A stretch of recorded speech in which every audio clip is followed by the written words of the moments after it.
本項目分為南地盤與北地盤兩個位置。行車天橋 VB 同行人天橋 FB1 需要橫跨輕鐵路軌將佢連通。整個建造過程會以安全同埋不影響兩條鐵路為大前提。首先，我哋安裝咗4小時防火要求嘅保護板，消除對西鐵路軌嘅影響。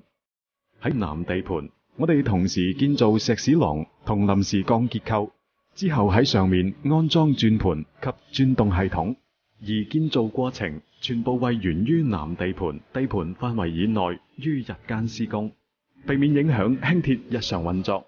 喺開始 FB1 橋身結構安裝嘅同時，安裝填配重鐵，之後將完成咗嘅橋身與轉動系統連接，然後通過4組全新嘅鋼纜拉起橋身結構，確保橋身結構與轉動系統成為一個穩固嘅整體。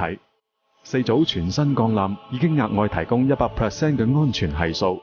之後降低原本用於支撐橋身嘅工作台，但會預留部分做應急方案，然後開始鋪設橋身內嘅 bond deck， 預先澆築將來輕鐵上方段嘅橋面石屎，以及外牆裝飾鋁板同玻璃幕牆結構等，極大咁減少喺路軌上方工作嘅時間，從而降低對鐵路運行嘅影響，並喺兩端安裝工作台，以便日間喺非路軌範圍進行安裝工程。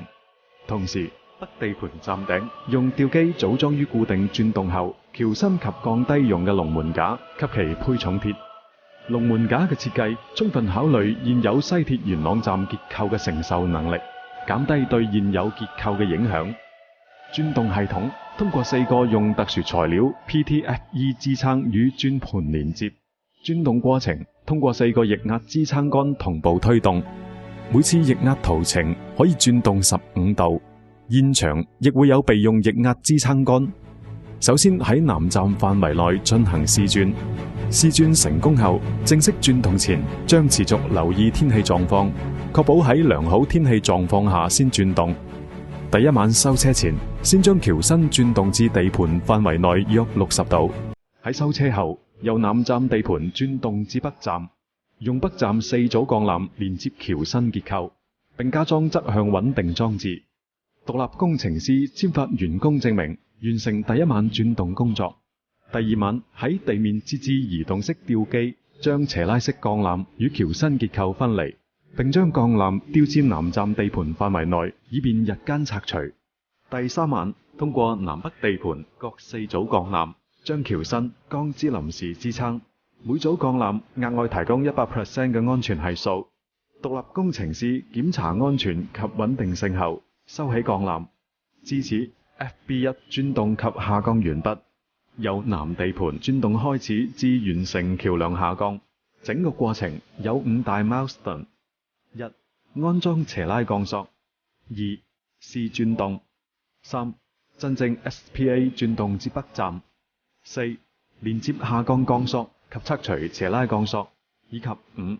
下降橋身結構至永久位置。每一個節點全部由 IRSE 監控，符合設計安全，並簽發行動許可，先進行下一個動作，確保施工過程安全，並對行車安全無任何影響。